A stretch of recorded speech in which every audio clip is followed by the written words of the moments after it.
अस्सलाम वालेकुम नाज़रीन, आप देख रहे हैं सियासत टुडे और ये प्रोग्राम आप YouTube channel Ashraf cell official पर बरह रास्त देख सकते हैं। नाज़रीन, जैसा कि पिछले वीक में आपने देखा कि ईरान और सऊदी अरेबिया में बहुत अहम डेवलपमेंट हुई है कि दोनों ममालिक के दरमियान जितनी भी तल्लुकात में नाखुशगवारियाँ थीं वो दौरे हुए उनके वजारत ख़ारजा की तरफ से और उन तल्लुकात में एक अच्छी डेवलपमेंट हुई। इसी तरह से अब चाइना और अमेरिका जो कि हमेशा एक दूसरे के हरीफ समझे जाते थे, अब अमेरिकी वज़ीर ख़ारजा एंटोनी ब्लिंकन ने चाइना का दौरा किया है और वहाँ बहुत सारी डेवलपमेंट्स हुई हैं। इन तमाम डेवलपमेंट्स पे बात करने के लिए मेरे साथ मौजूद हैं सीनियर सहाफ़ी हैं, रोज़नामा मशरिक़ के ग्रुप एडिटर हैं जनाब अशरफ सेल साहब। उनसे बात करते हैं और इन डेवलपमेंट पे गुफ्तगू को आगे बढ़ाते हैं। सर, अमरीकी वज़ीर ख़ारजा एंटोनी ब्लिंकन ने चाइना का दौरा किया है और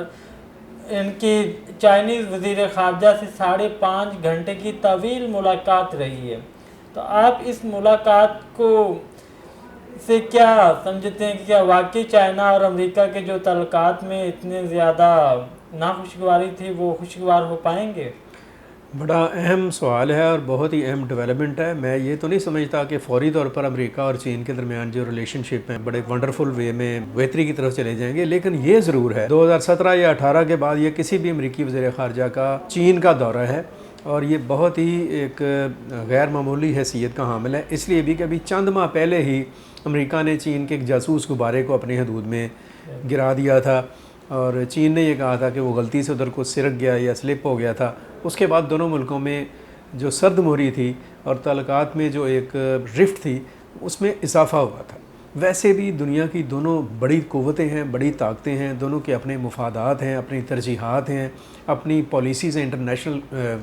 लेवल के ऊपर, इंटरनेशनल कम्युनिटी के अंदर। तो उनमें एक टकराव और उनमें एक खिंचाव की कैफियत रहती है। ख़ास तौर पर यूक्रेन का मसला है, उसमें रशिया ने जो यूक्रेन के साथ जो जंग शुरू हुई है उसमें चीन ने जब बात की रूस के साथ तो अमेरिका ने बाकायदा थ्रेट किया कि अगर आप यूक्रेन के मसले के ऊपर रूस को मदद देंगे तो फिर उसके नतायज भुगतना पड़ेंगे आपको। तो ऐसे हालात में अगर हम बात करें तो उनमें अमेरिकी वज़ीर ख़ारजा का चीन का दौरा जौन सा है वो बहुत ख़ास अहमियत का हामिल है। और ये अहमियत जौन सी है इसको हम ये नहीं कह सकते हैं कि इनके ताल्लुकात में यकदम ही कोई शिफ्ट आ जाएगा, लेकिन ये ज़रूर है कि एक जो बर्फ़ है वो पिघली है और हालात में बेहतरी के आसार आज नहीं तो कल पैदा होने का इम्कान पैदा हुआ है। सर, अमेरिकी वज़ीर ख़ारजा के दौरा चीन के बाद से चाइनीज़ वज़ीर ख़ारजा ने भी हामी भरी है दौरा है अमेरिका की। तो क्या आप समझते हैं कि इनके जो दोनों मालिक एक दूसरे पर इल्ज़ाम तराशी का सिलसिला था वो अब रुक पाएगा? इल्ज़ाम तराशी का सिलसिला अगर रुकेगा नहीं तो कम ज़रूर होगा। और अगर चाइनीज़ वज़ीर ख़ारजा भी अमेरिका का विज़िट करते हैं तो इससे एक हम ये समझते हैं कि एक दरवाज़ा खुलेगा दोनों मुल्कों के दरमियान हालात को और ताल्लुकात को बेहतर बनाने का। और इसका बेस्ट वे भी यही है। इंटरनेशनल अगर हम पॉलिटिक्स की बात करें या सफारतखानी की बात करें तो बेहतरीन तरीका यही होता है कि दो मुल्क अगर उनके दरमियान कुछ गलत फहमियाँ हैं या मसाइल हैं तो उनके हल के लिए वो एक दूसरे के साथ सफारती बुनियादों पर इंटरेक्ट करें, मुज़ाकरात करें, मुकालमा करें। उसका आगाज़ हुआ है और ये बड़ी अच्छी बात है। और जैसे अभी आपने ज़िक्र भी किया कि इससे पहले बल्कि इन्हीं दिनों में इसी दौरान जो सऊदी वज़ीर ख़ारजा हैं वो उन्होंने तेहरान का दौरा किया, ईरान का दौरा किया। तो ये दो बहुत ही गैर मामूली डेवलपमेंट्स हैं। आप जानते हैं, सब कारीन भी जानते हैं, नाजरीन भी जानते हैं कि सऊदी अरब और ईरान के दरमियान एक तवील आप कह सकते हैं कि कशीदगी रही है जगराफी हवाले से, सियासी बुनियादों पर। इसी तरीके से अमेरिका और चीन के दरमियान इकॉनमी के ऊपर, इंटरनेशनल पॉलिटिक्स के ऊपर एक समझ के मुखासमत मौजूद है। तो अगर ये दो बड़ी डेवलपमेंट जोन सी हैं, इनके ना सिर्फ ये कि पूरी दुनिया के ऊपर,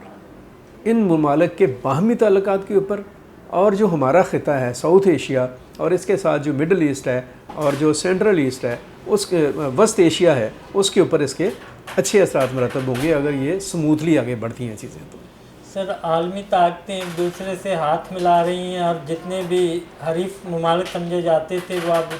अपनी दोस्ती को आगे बढ़ा रहे हैं। मगर पाकिस्तान इंडिया की बात की जाए तो पाकिस्तान के वज़ीर ख़ारजा इंडिया में जाते हैं तो इसको और ही तरीके से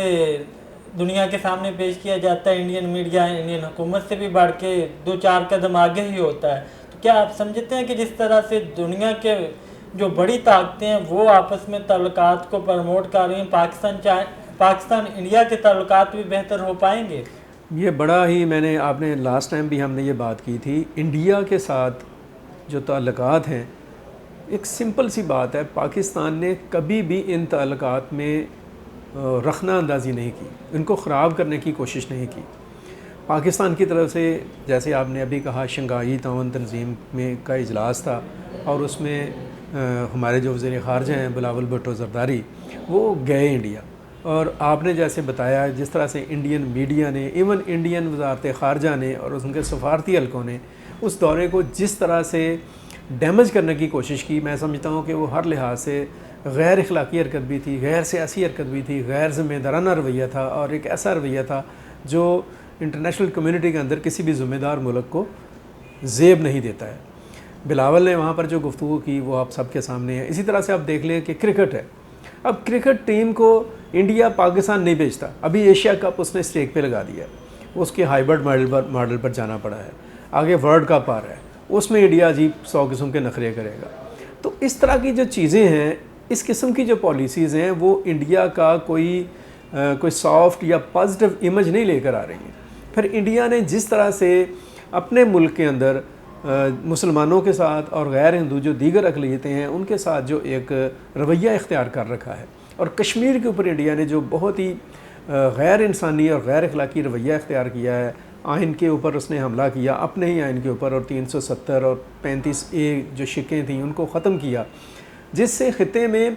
जो हालात थे और मजमूई माहौल जो उनसा था वो कशीदगी का शिकार हुआ।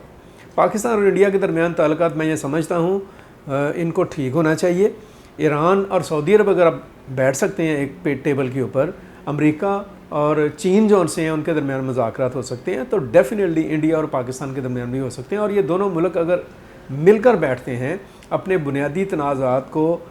मुदब्बराना अंदाज में मुनसफ़ाना बुनियादों पर तय कर लेते हैं, जिनमें Kashmir at the top of the list है,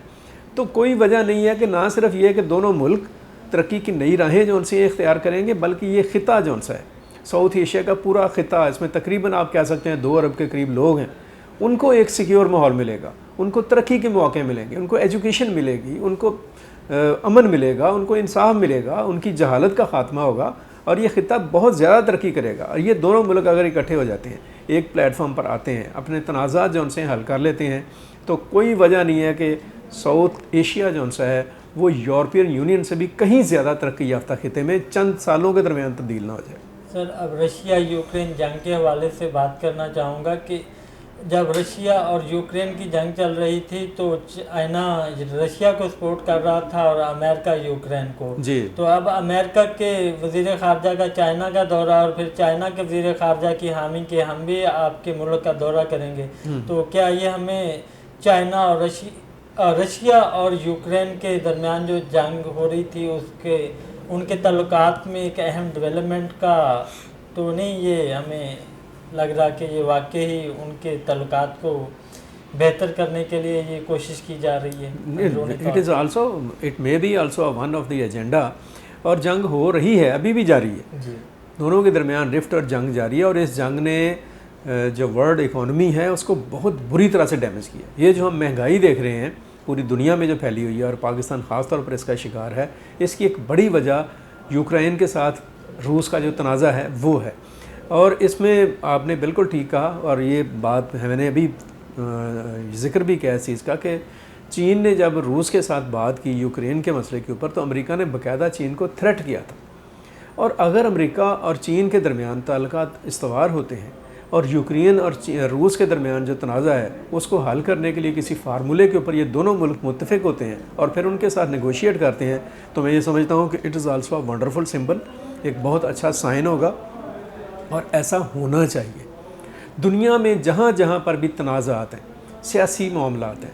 वो यूक्रेन का मसला हो, वो अफ़गानिस्तान का मसला हो, वो कश्मीर का मसला हो, वो फ़लस्तीन का मसला हो, वो जिसे कह लें कि और कोई प्रॉब्लम या मामला हो, दुनिया की जो बड़ी ताकतें हैं उन्हें चाहिए कि वो ज़िम्मेदारी का मुज़ाहरा करें और इन मसाइल के ऊपर सर जोड़ के बैठें اقوام متحدہ کو اس میں انڈورس کریں، اس کو امپاور کریں، اور جو کنسرن اس میں نیشنز ہیں یا کنٹریز ہیں ان میں جو زیادتی کر رہا ہے اس کو دباؤ میں لائیں اور اس کو سمجھائیں کہ ایک امن کا اور سلامتی کا راستہ اختیار کیا جائے۔ یہ دنیا جون سی ہے، اگر ہم اس طرح سے ٹکراؤ میں چلیں گے تو یہ عالمی امن جون سا وہ زیادہ دیر تک قائم نہیں رہ سکے گا۔ تو یوکرین کے اوپر اگر